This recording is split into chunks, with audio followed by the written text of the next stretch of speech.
హైదరాబాద్ రామంతపూర్లో వింత దొంగ ఉప్పల్ పోలీసులకు చిక్కాడు. ఎవరైనా నగలు బైక్లు ఎత్తుకెళ్లే దొంగలను చూశాం, కానీ ఈ వింత దొంగ ఇంటి గేటు బయట విడిచిన బూట్లను ఎత్తుకెళ్తున్నాడు. రామంతపూర్ వాసవి నగర్లో మల్లేష్ రేణుగా ఉంటున్నారు. 2 నెలల నుంచి సుమారు 100 ఇళ్లలో దొంగతనం చేశాడు. 1000 బూట్లను ఎత్తుకెళ్లాడు. 4 రోజుల పాటు ఈ వింత దొంగపై నిఘా ఉంచి కాలనీ వాసులు అతన్ని పట్టుకున్నారు. పోలీసులకు అప్పగించగా కేసు నమోదు చేశారు. అయితే ఎత్తుకెళ్లిన బూట్లను ఎర్రగడ్డలో 100-200 రూపాయలకు అమ్ముకుంటున్నట్టుగా ఉప్పల్ పోలీసులు తెలిపారు.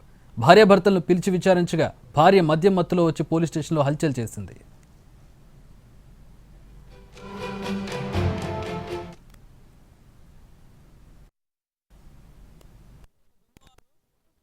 నిన్న రామంతపూర్లో పెట్టిన వీడియోలు మన ఇళ్లలో జొరబడి నైట్ పూట చెప్పులెత్తుకుపోతున్నటువంటి దొంగను నేను పట్టించింది నేను. అయితే వాడు చేసిన ఇల్లు 1-2 కాదు, రామంతపూరు పలు ఏరియాలో పలు కాలనీలలో ఒక 200 నుంచి 300 ఇళ్లలో గత 2 నెలల సంది చేస్తున్నాడు. ఎవరు బయటికి రాలేదు. నేను వీడియో పెట్టేసరికి అందరూ వచ్చారు. చాలామంది ముందుకు వచ్చి ఆల్రెడీ కేసులు కంప్లీట్ ఇచ్చినండి.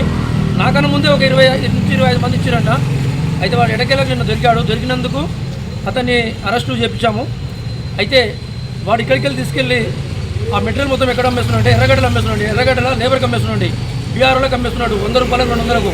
దాన్ని వీడు ఇవాళ రామంతపూర్లో బాధితులు మొత్తం అందాల చూస్తేనే 20 నుంచి 30 లక్షల రూపాయల వస్తువులు, ఈ షూలు, ఓన్లీ షూ బ్రాండెడ్ షూలే తీసుకెళ్తున్నాడండి. వాడు మళ్ళీ వచ్చినోడు మళ్ళీ వేరే ఏం ముట్టుకుంటాడు. ఓన్లీ వాడు ఒక షూలు కొన్ని బట్టలు తీసుకొని వెళ్ళిపోతున్నాడు అండి, అంతేనండి.